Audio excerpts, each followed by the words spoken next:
Everybody on the board, thank you for inviting me. Kelly, that was a fantastic presentation. I was really impressed, and I think I personally am in 100% agreement with what you just said. So it was nice to see. That last slide is important, right? Who wants to be told what to do? I've met a lot of farmers, and I haven't met one that likes to be told what to do. I actually, my wife's the nicest person I know until I tell her what to do. And then it changes really quickly. And so that's human nature, So I want to get a hands up of the folks who have not seen episode 1. Okay, there's enough of y'all, so I'm gonna give a little background, so bring you up to speed. Then I'm gonna show you a couple things from episode 2, because I'm doing an audible, because Kelly gave me some time, and then we'll take a break, and then we'll show all of episode 4.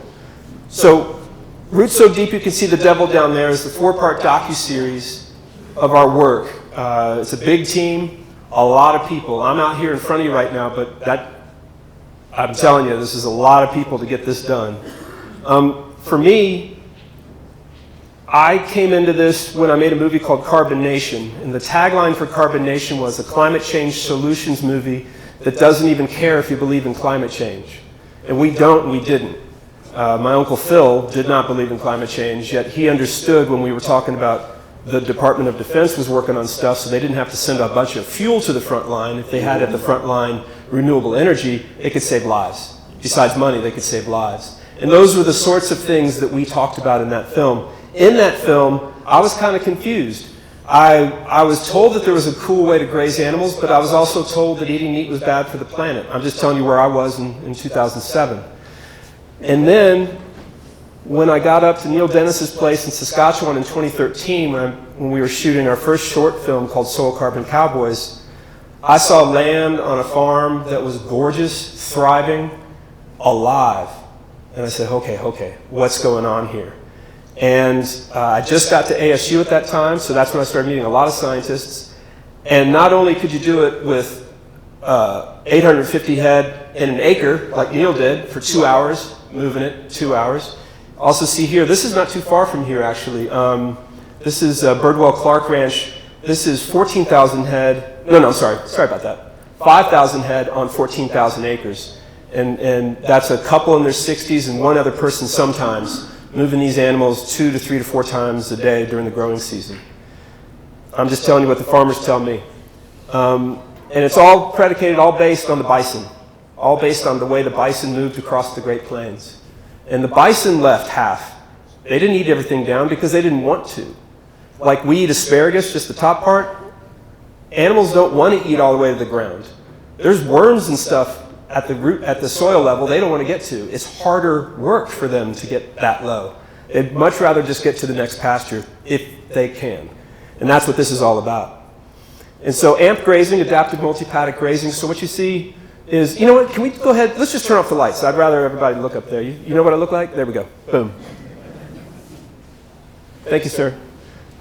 So that's Cooper and Katie's place in episode 1. They're moving their animals 3 to 4 times a day during the growing season. And then if they want to go on vacation, they'll just make a much bigger paddock and leave them there for a week. It's adaptive. That's the whole point.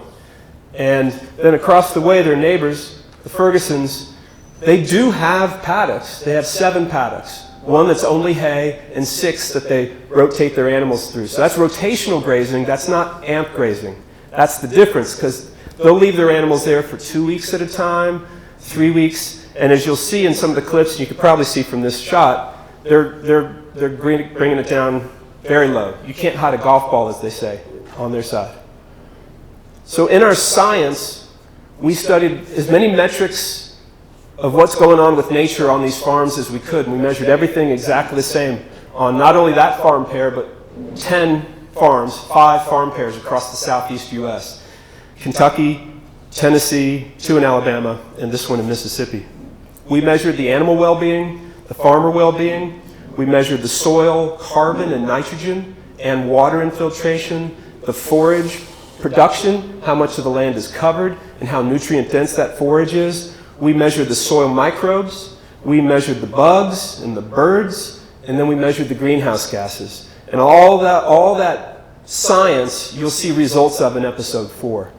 For those who saw episode 1, you're probably wondering how everything went. So again, these are where our farms were, still are. I'll tell you, I was raised in Louisville. I'm a city boy.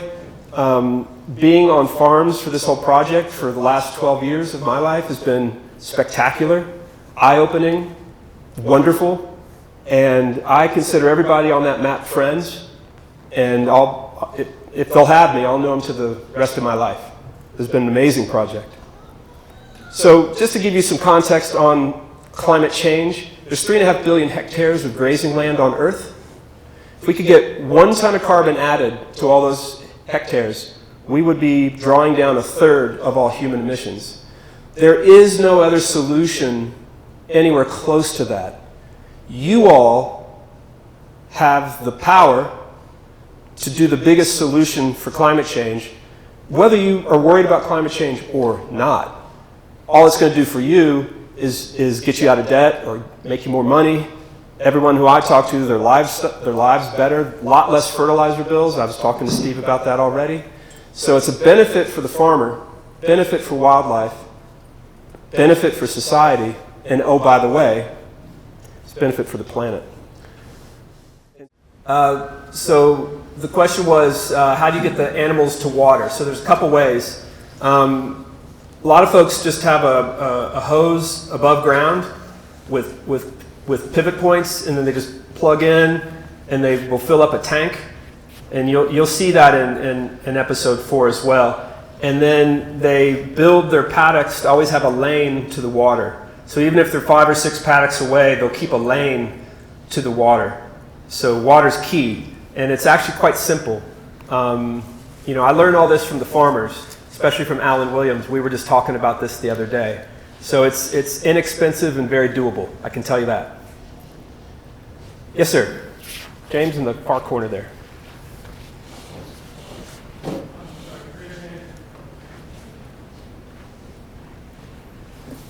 I guess just be loud. How does stocking rates compare between these two farms? Yeah, well, this one, the adaptive side is 3.5 times per acre than their neighbor in this pair I just showed you. It varies, but it's always a lot higher. And when folks change over to this type of grazing, doubling their stocking rate, their capacity to double their herd size is very, very normal. And folks are seeing tripling and quadrupling because you're growing so much more forage and you're capturing so much more water. Those are the big elements. And the animals themselves are the fertilizer. And I'll just say it. Alan Williams and Gabe Brown are my teachers, and a lot of the people in the film as well. And they've got a thing called the Soil Health Academy. How many people here have heard of the Soil Health Academy? Okay. So soilhealthacademy.org. They got all kinds of stuff online. All these questions are answered, and they're really cool people. So if you want to learn more, that's a good way to go.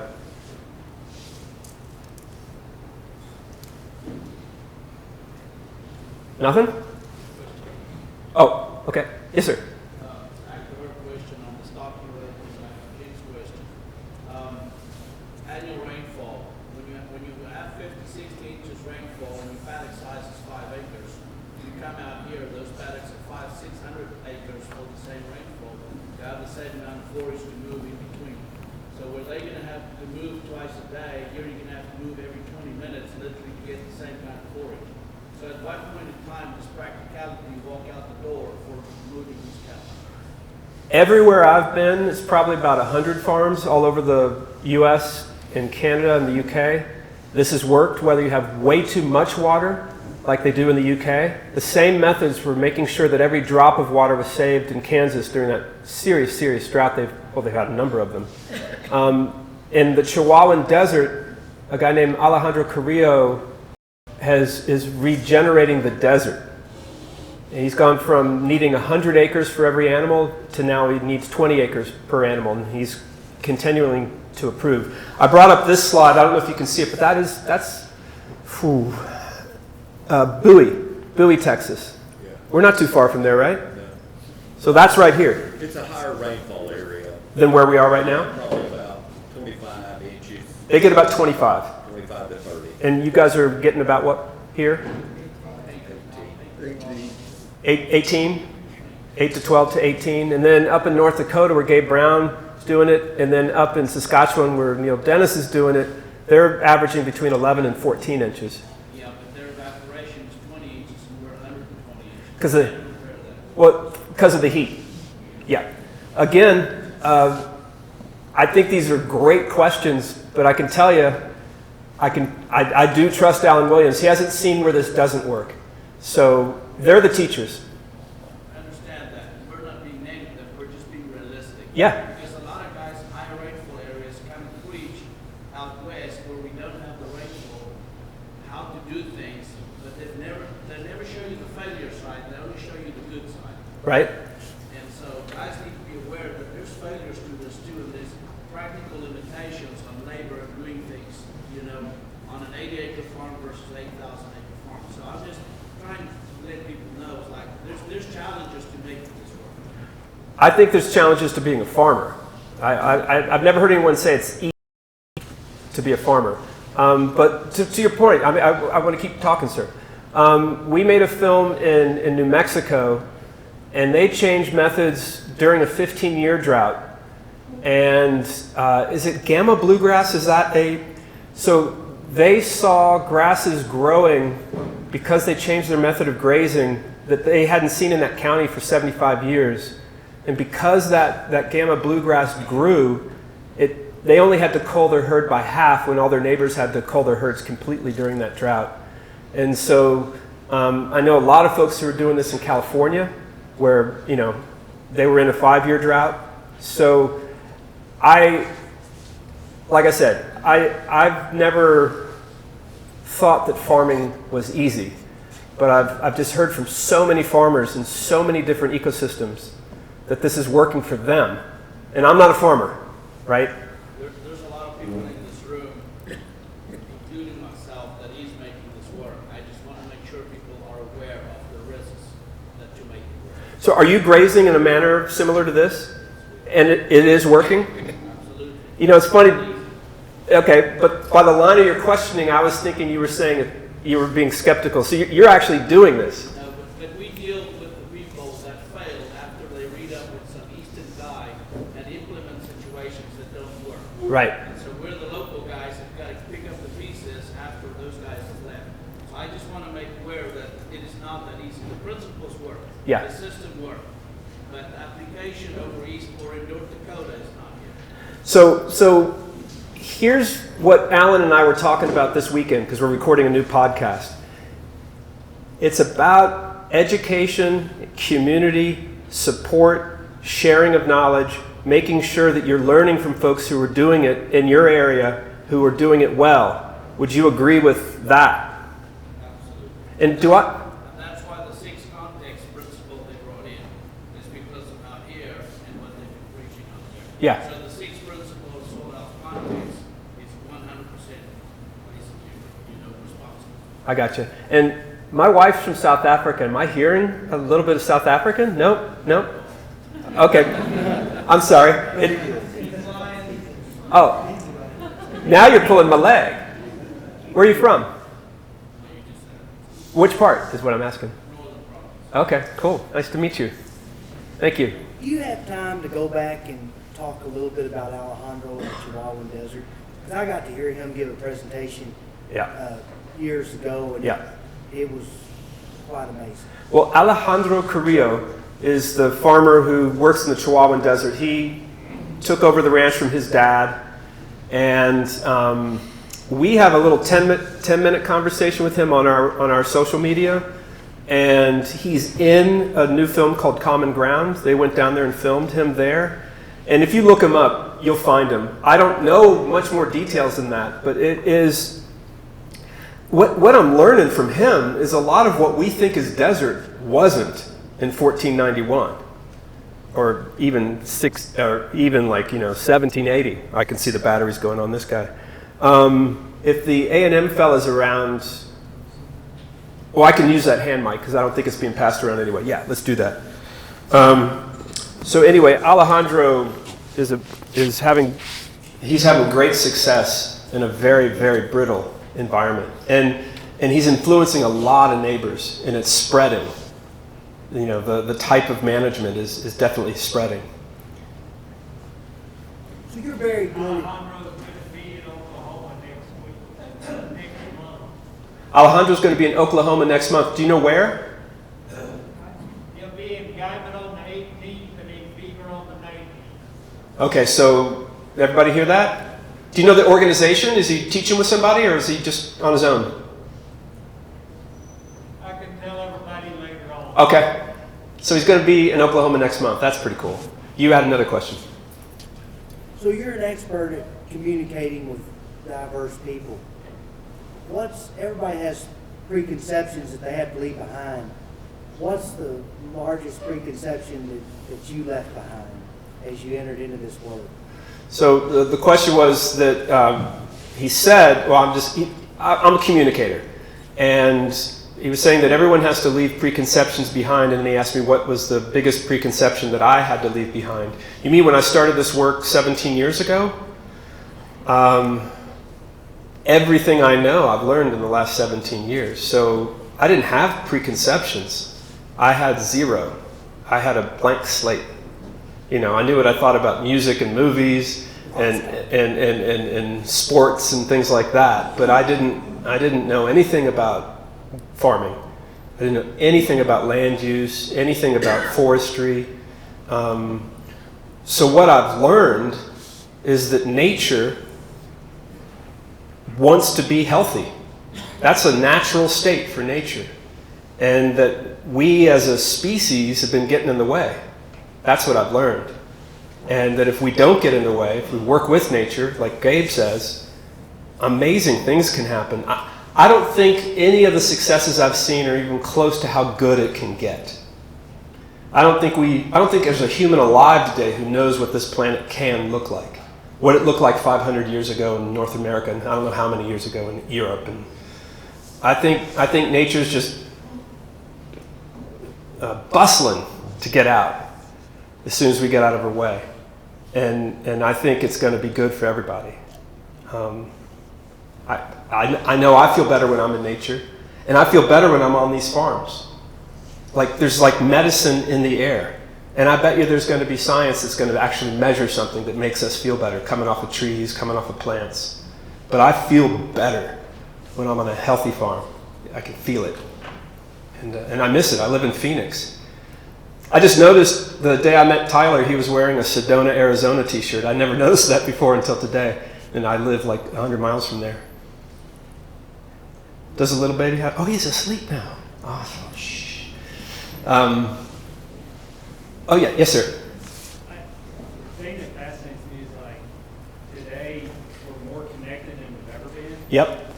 But yet you're finding neighbors who are completely disconnected. And I think it's a misnomer. Like all this social media, we're like saying, hey, we're more connected. But actually, we become more isolated. You know, you talk about suicide rates and things like that. Yep. So what have you learned, I guess, that can help the rest of us? Neighbors being connected, like the gentleman said just earlier, local connection that we help each other more. I think that's something that's kind of missing. Well, I think it's both. I think what I've learned is that a lot of farmers, no matter how they farm, feel isolated. And I think that is a big issue in the farming community from what I've been told. So I think social media has actually helped on that front. These neighbors aren't isolated from each other. They just didn't talk about one specific subject. And keep your ear out for Katie Hurst in episode 4. She wags her finger at him in a way only a Southern woman can do it. It's my favorite line in the whole movie, so I'm giving a little bit of a away. But I think I just threw... Oh, sorry about this. I just realized you guys can't see what I just put on my screen here, so hang on one sec. Well, anyway. James, who's got the camera in front of me there, he is running our social media campaign, And we're seeing phenomenal, hold on one sec, I just want to show you this one slide. But my computer doesn't want me to show you that one slide. Anyway, we started in August with about probably 35,000 views total. And now that number's 32 million this week. You can see that's February 6th. So we're seeing on our social media a huge interest in this type of agriculture. And it's making people feel good. And we're seeing a lot of people from a lot of different sort of opinions about other stuff, right? That are getting along with soil health. And that's been my experience. Soil health is very powerful. It's a convener. And so I think you're right about assessing where we are. But as I was saying, I don't think the farms have shown anywhere near how far we can go. I think community this is the time. We need community. I think a lot of people feel isolated right now. And then you feel fear, and then you feel anger. And usually anger and fear are sort of all tied together, right? And then people press those buttons, right? But when you talk about soil health and you press those buttons, talk about nature, talk about, most of the land of this country is run by you all, right? The farming community is powerful, yet our society doesn't even think about the farming community, doesn't know about the farming community. So I guess my preconception, it wasn't a preconception, but what I've learned that. And I came at this because I was worried about climate change, looking for solutions, found out soil health is one of the best ones we've got, and it's profitable. But what I also realized was farmers are freaking cool, and we need the world to know about farmers because they're feeding us, and so many farmers are struggling, and the fact that farmers are struggling and feeding us, that's a disconnect that I don't think any society can really withstand for too long. That's a stressor. And so our team is all about letting everyone know who's a farmer that soil health is available, and the methods are available, the teachers are available, and then letting the rest of the country know, check this out. You need to be supporting your farmer, not ignoring your farmer. And I don't think people actively ignore farmers. I just think it's just not there. It's just not there. And then the whole connection with human health and soil health. The science is really getting interesting there, really getting interesting. And we're showing animals grazed on a healthy system like this, the meat is healthier because the phytonutrients, the nutrients in the plants, are more abundant in the plants grown on healthy soil. Go figure, right? And so it's all connected. And I think we're at sort of the apex of a whole society and a whole planet that thinks we're all disconnected. And we're not, so let's not. Can we get one of these on row crop? 10 years of work for 20 people? Yeah, sure. Do you have any data that you can share on that? I was being silly. I don't personally have any data that I can share on that, but I'm sure there's data out there about row crop production, regenerative agriculture. There's probably people in here who know about it. And if you don't, where would I go first? I think I would start with Soil Health Academy again. Just start there, look, see if they've got research there. Who else would I start with? What about this university? So I don't know exactly, but we can help you find it.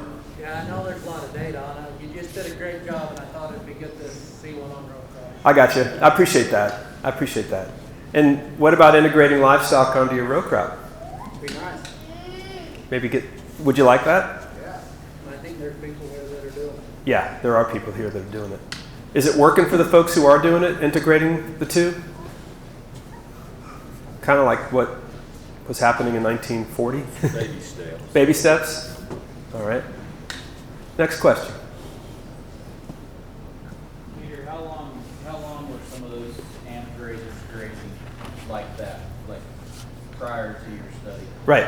So the ant grazers, I'll just go from Woodville, Mississippi up. So in Woodville, they were about I'd say about 15 years into the process and about, 8 years since they cut all fertilizer. John Lyons has been doing it for a couple of decades, but, adaptive, always learning. Teddy Gentry's been doing it for a long time, probably 2 decades, probably 25 years. The Keeners, they keep having to move land. So on the land that we studied, they'd been doing it for 8 years, and then they got kicked off, and that's when they went to that next place where they were just starting off. And then Greg Brand in Kentucky, he's been doing it for a while, probably a couple of decades. And so we wanted folks to at least to have been doing it for 5 years in the Southeast, but everyone was 8 years was the limit, was the smallest, and it went up into the 20s. And in the Northern Great Plains, we wanted them to at least do 10 years or more, and that's what we got up there. We're on 5 farm pairs in the Southeast. We're on 9 farm pairs in North and South Dakota now, and that's in process. But I won't be making a movie about it because this was brutal. Folks, if you wouldn't mind holding your hand up if you have a question, give me a chance to spread it for you. I promise I can answer. Here we go. Oh, here we go over here first. Yep. No, James, right where you're going. Yeah. What are they paying for the carbon sequestering? What are they paying for carbon sequestering? There used to be a way you pay like so much a ton if you prove that you were. Oh, you're talking about carbon markets. Like, what are people paying farmers for that? It's a kind of a wild west right now.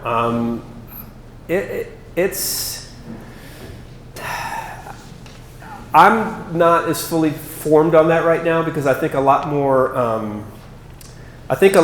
data needs to be collected. A lot of people are just using models and saying, hey, if you do this method, then you should be drawing down this much carbon. And a lot of the markets don't allow people who've been doing it before to even be in the market. So like, there's a lot of markets, there's a lot of regulations. It's all voluntary, but there's a lot of groups that seem to be trying to run things that would say Gabe Brown couldn't even be in a carbon market.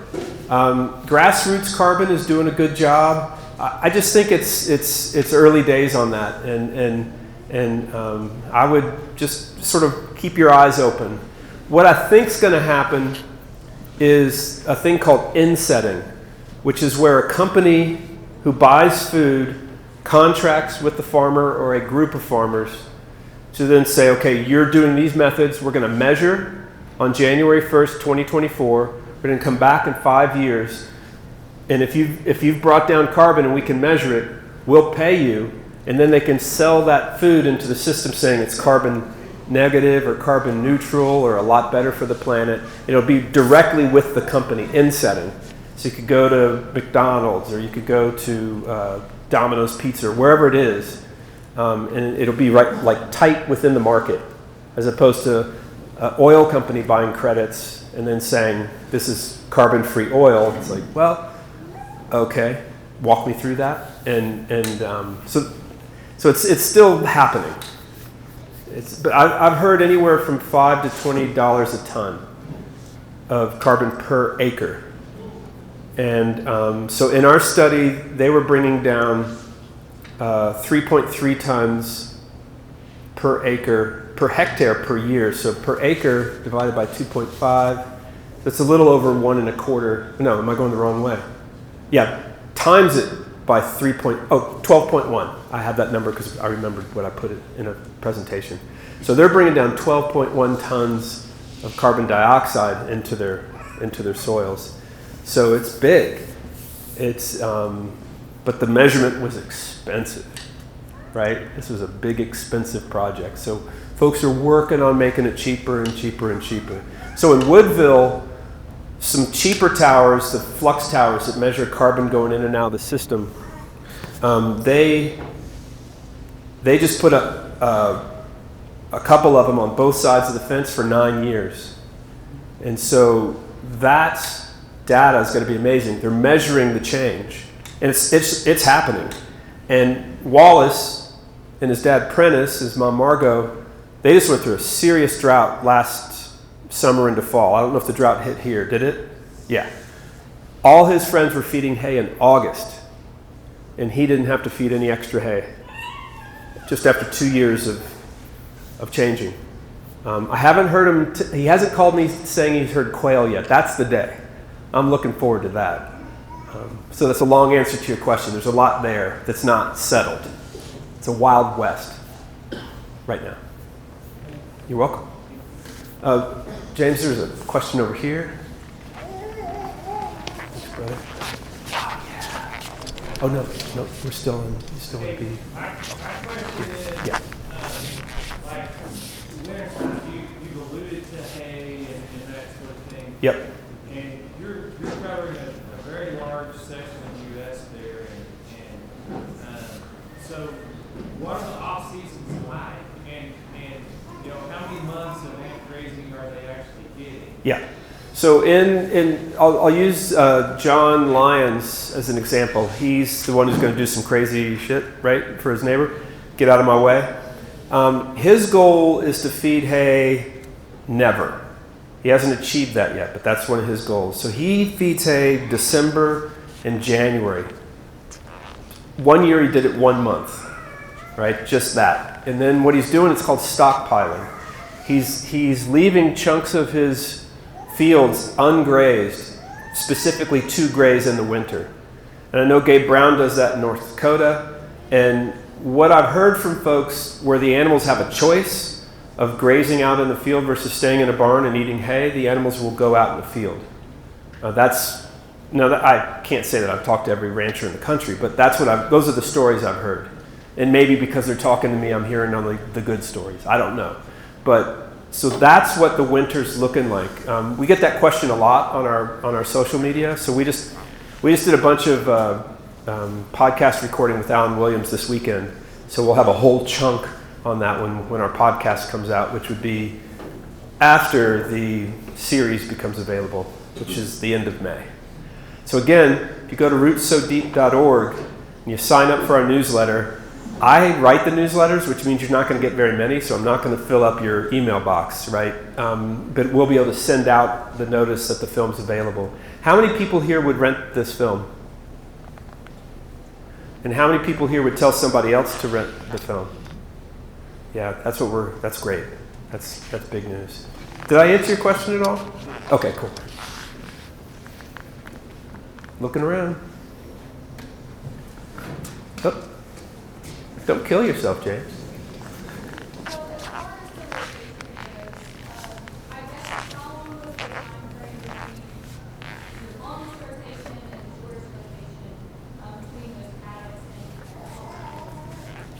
Yeah, it's a spectrum. I mean, John Lyons went on vacation once and made a big paddock for a week.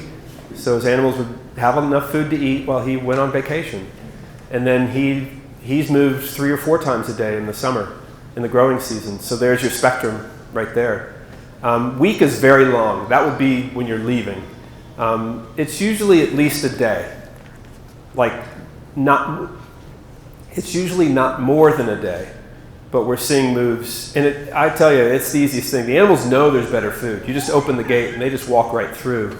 And one of the benefits that the farmers talk about is you're with your animals many times during the day. So if any animal's sick, it's clear. And it's always the last one through. And so you can get the medicine to that animal right away. And it's just much more enjoyable too. And so much more wildlife is out there. I don't know if you remember that big banana spider right towards the end of the movie. But if you look at our movie poster, that banana spider made it onto the poster. I just love that spider.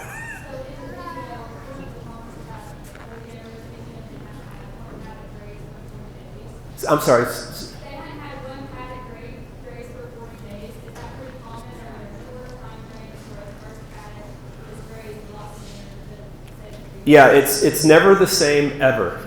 Once you get prescriptive, you're sort of killing the whole concept. It's very much an adaptive thing. You never want to graze that field the same time, the same next year, and have paddocks the same sizes in the interior fencing.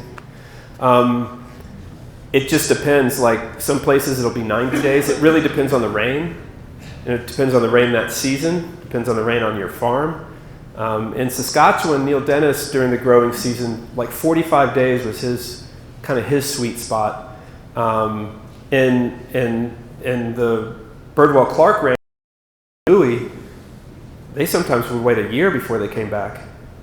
Now, here's an interesting statistic on that farm. They'd been grazing for 14 years, and every piece of his land had been grazed only 37 and a half days. The rest of the time, that land was resting. And so that's pretty amazing, right? So it's really about a heavy hit and then a rest. And stomping down all that extra, keeping the soils cool so you don't bake your microbes, and you keep so much more moisture. That was another thing, when you get precipitation numbers, like it rained this much this week and stuff, A, you want to make sure all that rain stays on your land. B, I don't know of any of those that are measuring dew. And there were days where our boots were swamped from dew. And that's not measured, but these farmers are getting that much more water because the plants are capturing that much more water. So I think it's a bigger benefit than even just what you're measuring, And Alejandro Carrillo sees that in the Chihuahuan Desert, so I know you guys and gals would see that here, right? So that's a whole other ballgame that I don't even know how to measure that. Like, we were talking about it, but we don't know how do you measure dew? I don't know. But I had pants just soaked through on perfectly clear days. Yeah.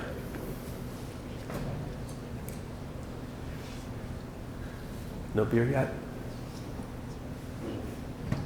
Anybody? Okay. Yeah. Don't think we're done. Is that it? All right. Well, thank you very much, y'all.